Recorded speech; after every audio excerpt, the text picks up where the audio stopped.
میخوای انسان عاجز و تنبل و کسولی نباشی، پس نماز تهجد را بخون. راه نجاتت، درمانت. اگر دیدی شخصی میگه من ملولم، من خستم، خسته شدم از این دنیا شده برام تکراری، دنیا شده خسته کننده، همه چیز نمیدونم روزمره شده برای من. مرضی دیگه، یک مرض روانی. درد و درمانش روانشناس؟ نه والله تهجد. چرا؟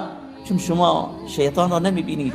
اون شیطانی که وقتی که انسان میخوابه و رسول الله صلی الله علیه و سلم داره خبر میده از غیب، میاد بر سر شخص گره میده، 3 تا گره. این گره باز نمیشه جز با اون ذکر، با اون وضو و با اون نماز. این راه نجاتته. راه دیگه در این مطب‌های روان پزشکی رو باید پلمپش کنی، چون کل مشکلات روانی از اون روزمرگی و خسته شدن و ملولیت و تنبلی و سستی و نمیدونم کل مشکلات روانی بعد میگرده به چی؟ عدم ذکر الله.